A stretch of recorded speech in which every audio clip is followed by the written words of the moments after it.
Welcome back to another episode on Norrie Factory. Today we're going to be working on the R32 GTR at Waltech Performance in Rockhampton. We're going to get all the intercooler piping done. So what we're trying to do now is just keep that Garrett, that beautiful Garrett logo if we can, and it looks like we should be able to. Remembering that we've got an extra 9mm on most of the setups with that turbo because we've got no subframe spaces, so we should be right. We'll see how we go. All the stuff we're using today is from Ben Brothers, and then just our donuts are from Skeleton Welding. Give him a follow on Instagram too, he's a bit of a laugh, awesome welder.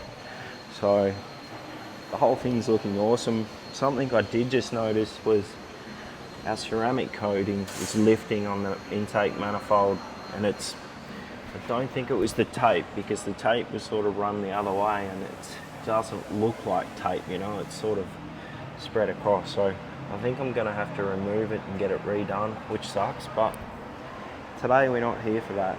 So Harley's just working out now what we're gonna do with the donuts. I'm so keen to see this thing done.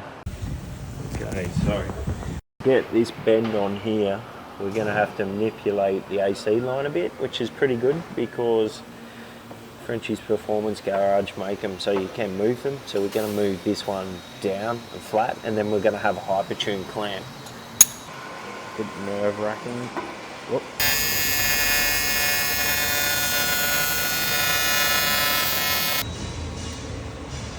So unfortunately today while filming, the TIG welder frequency actually played up with the microphones and the sound went bad, so we're doing a voiceover.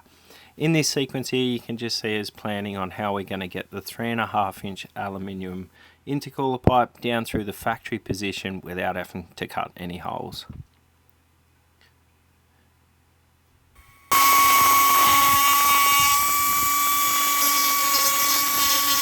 Once we cut a little bit of trimming off and used a die grinder to clean it up, we put paint and then pinch weld back over the seam, so there's no harm done on the GTR.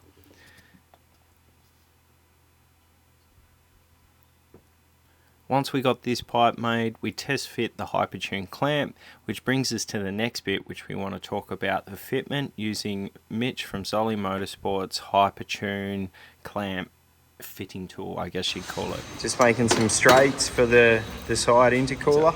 Harley was just explaining to me how he cleans the material first and gets rid of the oxide off the actual aluminium. Yeah, it's pretty cool. It's good to learn. It's good to learn from the best.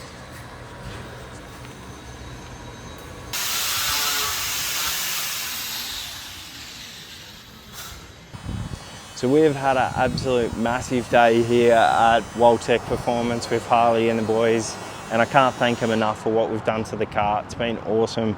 There's so much fabrication we've done today that I've been wanting to do for ages, and it's just way above my pay grade and skill level. So I can't thank Harley enough here for helping me out, getting all the intercooler done, the NOS stuff, and all the cold side really, pretty much. So he's just finishing up welding now. He's actually given me a lot of advice, and we've upped it from 3-inch intercooler stuff to 3.5-inch, and it was a big upgrade. I didn't think 1/2 inch was going to do too much, but it has.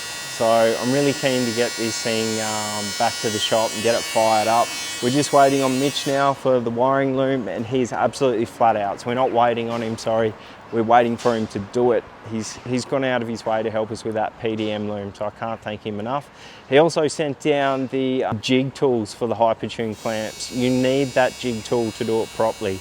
If you don't have that tool, you need to measure your gaps properly to get those Hypertune clamps or any of those Wiggins clamps to work properly. So it's a 3D printed tool that he's done. If you need it, if you need one printed, just hit up Mitch at Zolly Motorsport. I'll put his link in here somewhere.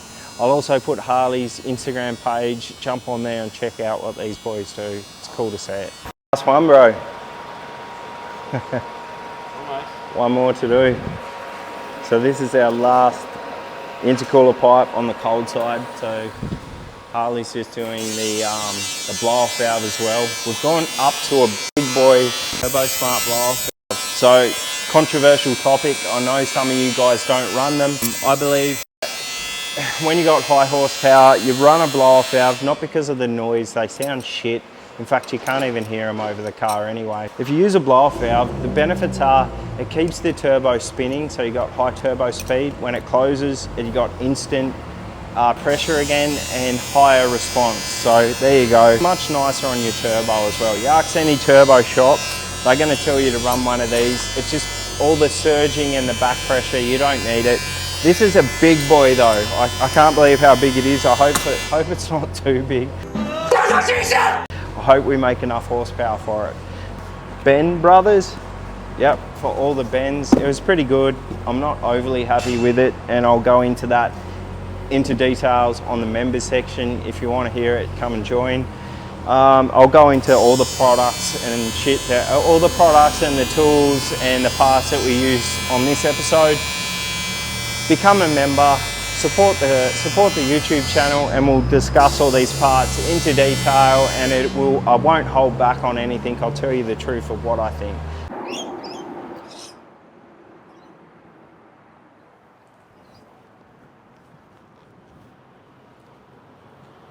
Three days later.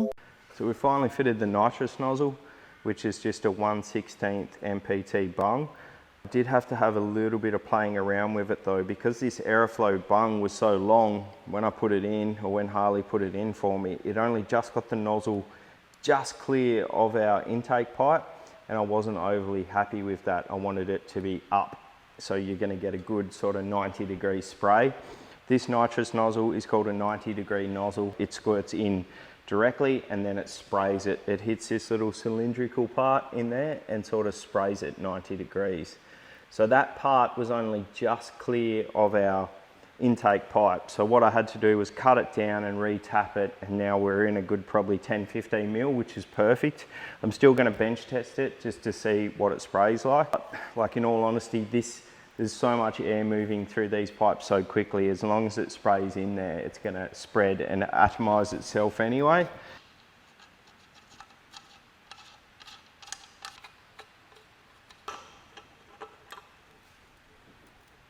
So that's ready to go. Got it. That's heaps.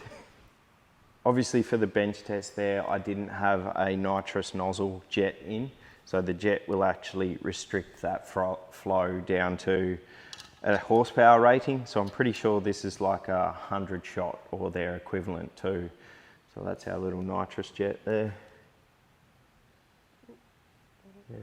So that jet slips into the end of the nozzle like that, and then you just wind your dash 3 AN fitting straight onto the end of it. So this is all done now, we can put it back together. Everything's back together now, and that's it. We've finally finished the intercooler piping on the GTR. I'm super happy with it this time. Those other clamps we used the first time with the small O-rings, I don't think they were sealing properly. So these Hypertune clamps, one, they look amazing, and two, they definitely work, especially if you use that tool to get the gap right.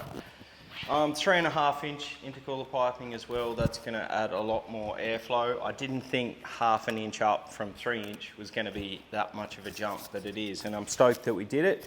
I'm also happy that we managed to cut the turbo as low as we did, where we could weld the flange on. I didn't want to weld it up any higher because it'll wreck the Garrett. I know that's silly, but it will wreck the Garrett cover. So yeah, headlight ducts in, intercoolers on, all the piping's done. We're pretty much just waiting now. I've got to put a Maridime fan on the oil cooler, and then I've got to fix the fuse box over there. I'm going to make a holder and mount it up underneath. So not sure what we're going to do for an air filter and things yet. I've also got to put the Frenchie's Performance Garage aircon lines back in. I had to take them out to fit the 3.5 inch intercooler hose there, or the pipe there. So we're probably going to have to actually make flexible AC lines and bend them sort of down and back onto the pump. But we'll take it as it comes. I'm happy. I can't wait to fire this thing up. Stay tuned. Next episode is going to be on the V-Spec 33, and we're going to start this 400R replica build. Cheers, guys.